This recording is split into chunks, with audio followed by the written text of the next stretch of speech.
የሰንበት ውሃ አልነካም በሰንበት የተወቀጠ ቡና አልጠጣ በሚሉ እናቶች አባቶች ግጥሟቸው ያውቃል። ይሄ አሁን በሐዲስ ኪዳን ምንም ነው እውነት ለመናገር ያው አያጸድቅም ግን አያስኮንንም አያጸድቅም። አሁን በሰንበት ቀን የተጋገረ እንጀራ አልበላም አይባልም ኃጢአት ስላልሆነ። እኔ በሰንበት አልበላም ካለ እንግዲህ አንድ ሰው ምንም ኃጢአት ነው ልንለው አንችልም ሌላ የሃይማኖት መልክ ካልያዘበት በስተቀር። ሐዲስ ኪዳን ህጉ ሌላ ነው። አሁን ከቧንቧ በሰንበት ቀን የተቀዳ ውሃ ጠጣህና ኃጢአተኛ ነህ የሚል ምንም አይነት ህግ የለም። ግን ከብሉይ ኪዳን የወረስነው ህጋችን ዛሬ ድረስ ተጭኖናል። አይሁድ ዛሬም እንደዛ ናቸው። ይሄ ባህል ግን ውርርሱ ከጋብቻ ጀምሮ እስከ ሌላው የህይወት ክንውናችን ድረስ ስላለ እዩት። የሰንበት ውሃ፣ የሰንበት እንጨት፣ የሰንበት ዱቄት ምናምን የሚባል ብዙ ነገሮች አሉ።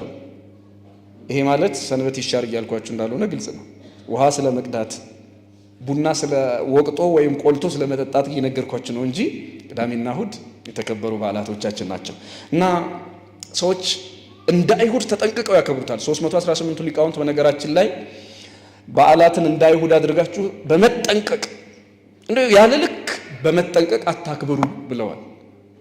ምክንያቱም ማክበራችን ክርስቲያናዊ እንጂ አይሁዳዊ መልክ እንዳይኖረው ማለት ነው። ኦርቶዶክሳዊ መልክ እንዲኖረው ማለት ነው። ሌላ አይደለም።